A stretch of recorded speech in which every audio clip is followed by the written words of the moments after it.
मेरे एक और नई वीडियो में आपका स्वागत है। साथियों, आज में आप बात करेंगे अवतल दर्पण और उत्तल दर्पण में अंतर। आपको यहाँ पे सिर्फ एक क्वेश्चन दिख रहा होगा, अवतल दर्पण और उत्तल दर्पण में अंतर। लेकिन आज मैं एक क्वेश्चन से आपको 5 सब्जेक्टिव बताऊंगा और इससे जुड़े 10-15 ऑब्जेक्टिव बताऊंगा। तो चलिए वीडियो को स्टार्ट करते हैं। लेकिन उससे पहले आप लोगों को दर्पण के बारे में जानकारी होना चाहिए। अगर आपको इसके बारे में जानकारी नहीं है तो चलिए हम लोग थोड़ा रिपीट कर लेते हैं। आप लोगों ने पढ़ा हुआ दोस्तों कि दर्पण जो होता है 3 प्रकार का होता है। कितना प्रकार का होता है?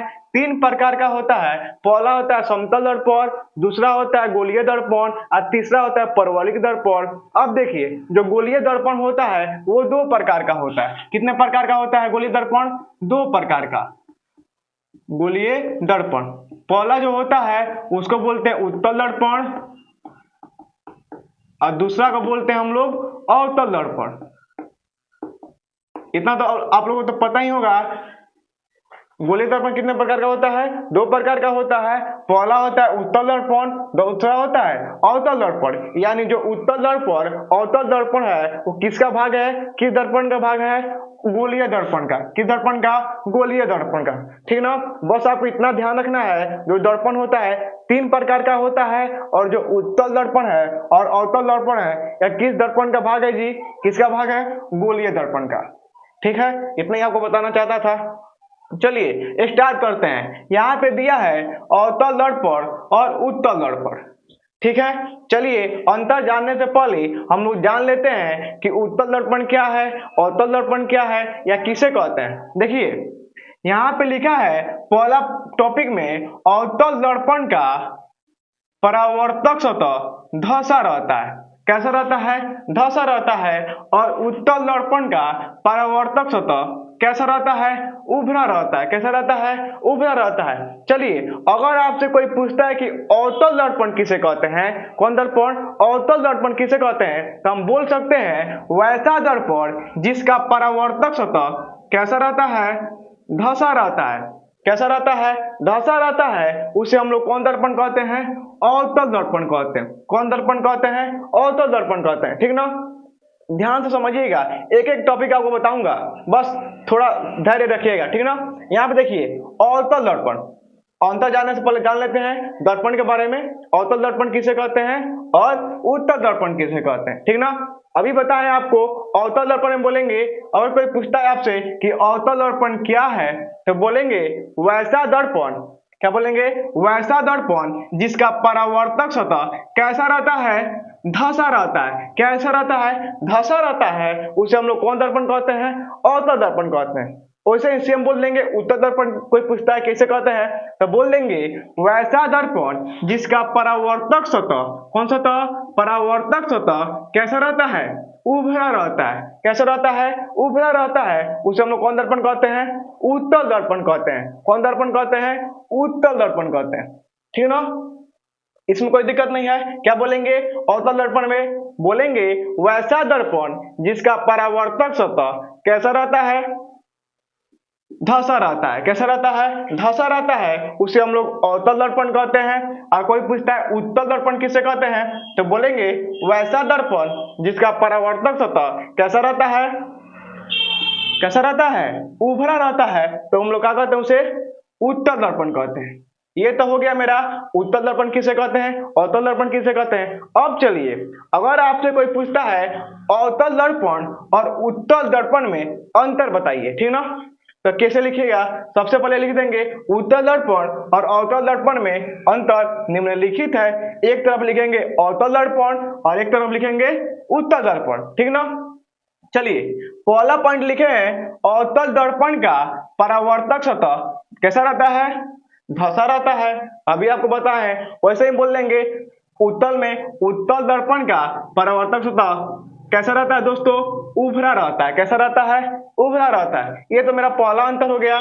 ठीक है, दूसरा अंतर बोलेंगे अवतल दर्पण का फोकस कैसा होता है? वास्तविक होता है। कैसा होता है? वास्तविक होता है। सेम इसका उल्टा बोल देंगे, इसमें उत्तल दर्पण का फोकस कैसा होता है? काल्पनिक होता है। कैसा होता है? काल्पनिक होता है। ध्यान समझिएगा, लाइन बाय लाइन समझा रहे हैं। तो सबसे पहले बोलेंगे अवतल दर्पण का परावर्तक सतह धंसा रहता है, जबकि नहीं सॉरी बोलेंगे अवतल दर्पण का परावर्तक सतह धंसा रहता है, जबकि उत्तल दर्पण का परावर्तक सतह कैसा रहता है, उभरा रहता है। कैसा रहता है, उभरा रहता है। ठीक ना। अब देखिए दूसरा पॉइंट बोलेंगे, अवतल दर्पण का फोकस वास्तविक होता है।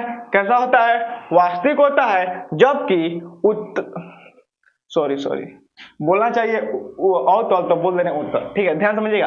दूसरा टॉपिक बोलेंगे, अवतल दर्पण का फोकस वास्तविक होता है, जबकि उत्तल दर्पण का फोकस कैसा होता है, काल्पनिक होता है। ठीक ना। अब चलिए तीसरा टॉपिक हो रहा है मेरा, अवतल दर्पण में वास्तविक और काल्पनिक। देखिएगा इसके बाद आपको ऑब्जेक्टिव बताएंगे, कैसे ऑब्जेक्टिव पूछेगा, बहुत इंपॉर्टेंट है, ध्यान समझिएगा। देखिए तीसरा पॉइंट कर रहा है, अवतल दर्पण में वास्तविक और काल्पनिक दोनों प्रतिबिंब बनता है, जबकि उत्तल दर्पण में केवल काल्पनिक प्रतिबिंब बनता है। कैसा प्रतिबिंब बनता है, काल्पनिक प्रतिबिंब बनता है। तीसरा बोल देंगे, अवतल दर्पण में वास्तविक और काल्पनिक दोनों प्रतिबिंब बनता है। सेम इसका उल्टा बोल देंगे, उत्तल दर्पण में केवल कैसा प्रतिबिंब बनता है, काल्पनिक प्रतिबिंब बनता है। कैसा प्रतिबिंब बनता है, काल्पनिक प्रतिबिंब बनता है। ठीक है। चौथा टॉपिक देखिए क्या कर रहा है, चौथा टॉपिक हो रहा है, इसे अभिसारी दर्पण कहते हैं। कौन दर्पण, अभिसारी दर्पण कहते हैं, और उत्तल दर्पण को अपसारी दर्पण भी कहते हैं। कौन दर्पण कहते हैं, अपसारी दर्पण भी कहते हैं। ठीक है ना। चलिए अगर कोई पूछता है अवतल दर्पण का दूसरा नाम बताए, तो कौन दर्पण, अभिसारी दर्पण भी कहते हैं, और अवतल दर्पण का दूसरा नाम क्या होता है, अभिसारी दर्पण होता है, और उत्तल दर्पण का दूसरा नाम क्या होता है, अपसारी दर्पण होता है। कौन दर्पण होता है, अपसारी दर्पण होता है। चलिए एक बार और समझा देते हैं, इसके बाद ऑब्जेक्टिव देखेंगे इसका। सबसे पहले अगर कोई पूछता है आपसे कि अवतल दर्पण किसे कहते हैं, बोलेंगे वैसा दर्पण जिसका परावर्तक सतह कैसा रहता है, धंसा रहता है, उसे हम लोग अवतल दर्पण कहते हैं। और वैसा दर्पण जिसका परावर्तक सतह उभरा रहता है, कैसा रहता है, उभरा रहता है, तो उसे हम लोग कौन दर्पण कहते हैं, उत्तल दर्पण कहते हैं। ठीक है। अब देखिए दूसरा पॉइंट बोलेंगे,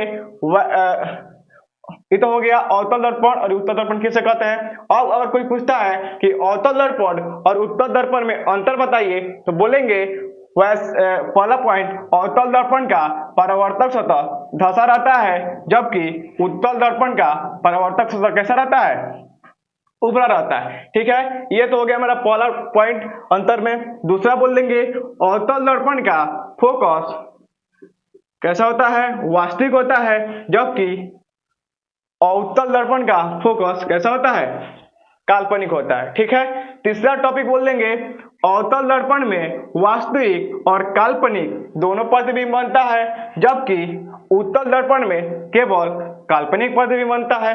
चौथा पॉइंट बोल देंगे, अवतल दर्पण को अभिसारी दर्पण भी कहते हैं, जबकि उत्तल दर्पण को अपसारी दर्पण भी कहते हैं। ये तो हो गया दोस्तों। अब देखिए चलिए ऑब्जेक्टिव करा देते हैं, लेकिन ऑब्जेक्टिव से पहले एक और देखिए क्वेश्चन कैसे बन सकता है इस पे।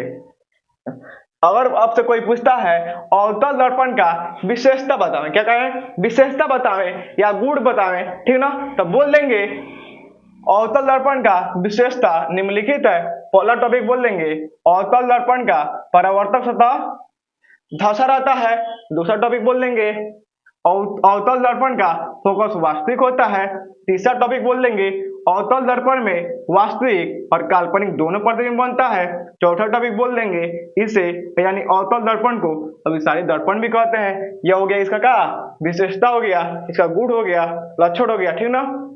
सेम वैसे बोल देंगे, उत्तल दर्पण की और कोई पूछता है कि उत्तल दर्पण की विशेषता बतावें या उत्तल दर्पण का गुण बतावें, तो बोलेंगे उत्तल दर्पण का गुण निम्नलिखित है। पहला बोल देंगे, उत्तल दर्पण का परावर्तक सतह कैसा होता है, उभरा रहता है। कैसा रहता है, उभरा रहता है।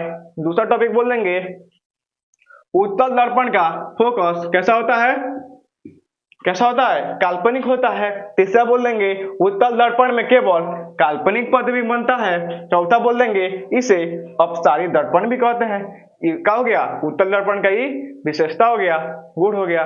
ठीक है, अब चलिए बहुत इंपॉर्टेंट टॉपिक, अगर पूछता है कि ऑब्जेक्टिव इससे रिलेटेड, किससे, इससे रिलेटेड ऑब्जेक्टिव पूछता है। देखिए पहला ऑब्जेक्टिव बनेगा कि उत्तल दर्पण और अवतल दर्पण किस दर्पण का भाग है।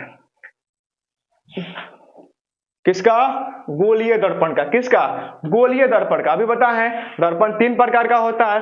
पहला होता है समतल दर्पण, दूसरा होता है परवलयिक दर्पण और तीसरा होता है गोलीय दर्पण। अब गोलीय दर्पण भी यहाँ प्रकार का होता है, दो प्रकार का। पहला होता है उत्तल दर्पण और दूसरा होता है अवतल दर्पण। यानी किस दर्पण का भाग है, गोलीय दर्पण का है कि नहीं है। तो ठीक है, अगर पूछता है आपसे कि उत्तल दर्पण और अवतल दर्पण किस दर्पण का भाग है, तो किसका भाग है, गोलीय दर्पण का। किसका, गोलीय दर्पण का। ठीक ना। अब चलिए, अब कोई पूछता है अवतल दर्पण का परावर्तक सतह कैसा होता है, तो अवतल दर्पण का परावर्तक सतह कैसा होता है दोस्तों, धंसा हुआ रहता है। कैसा रहता है, धंसा रहता है। ठीक है, अब अगर कोई पूछता है कि अवतल दर्पण का फोकस कैसा होता है, कैसा होता है, वास्तविक होता है। ये आपसे क्वेश्चन में ऑब्जेक्टिव में पूछता है कि अवतल दर्पण का फोकस होता है, ऑप्शन दे देगा काल्पनिक, वास्तविक, इनमें से कोई नहीं। तो कैसा होता है, वास्तविक होता है। कैसा होता है, इसका फोकस वास्तविक होता है। अगला ऑब्जेक्टिव देखिए कैसे बन सकता है, अवतल दर्पण में कैसे प्रतिबिंब बनते हैं। तो कैसे प्रतिबिंब बनते हैं, वास्तविक बनता है और काल्पनिक भी बनता है। ठीक ना। उसके बाद पूछ सकता है अवतल दर्पण का दूसरा नाम बतावें, या अवतल दर्पण को कौन सा दर्पण कहते हैं। तो ऑप्शन देता है अभिसारी। कौन दर्पण कहते हैं इसको, अभिसारी। अगर ऑप्शन देता है अभिसारी तो करेंगे अभिसारी को टिक लगा देंगे। ठीक है, ये तो हो गया अवतल दर्पण का ऑब्जेक्टिव सब्जेक्टिव इसका गुण। ठीक है, अवतल दर्पण क्या है। अब चलिए उत्तल दर्पण से जुड़े हर एक ऑब्जेक्टिव देखते हैं। अगर पूछता है ऑब्जेक्टिव में उत्तल दर्पण का परावर्तक सतह होता है, तो कैसा होता है दोस्तों, उभरा रहता है। कैसा रहता है, उभरा रहता है। ठीक ना। अगला ऑब्जेक्टिव पूछता है कि उत्तल दर्पण का फोकस कैसा होता है, तो इसका फोकस कैसा होता है, काल्पनिक होता है। कैसा होता है, काल्पनिक होता है। ठीक ना। अगर आपसे पूछता है फिर से उत्तल दर्पण में कैसा प्रतिबिंब बनता है, तो उत्तल दर्पण में कैसा प्रतिबिंब बनता है, काल्पनिक बनता है। कैसा बनता है, काल्पनिक बनता है। ठीक है, अब चलिए अगला अगर क्वेश्चन पूछता है आपसे कि उत्तल दर्पण का दूसरा नाम है, तो क्या नाम है दोस्तों, अपसारी दर्पण है। क्या नाम है, अपसारी दर्पण है। ठीक ना। आई होप दोस्तों, आशा करता हूं कि वीडियो आपको समझ में आई होगी। मिलते हैं नेक्स्ट वीडियो में, धन्यवाद।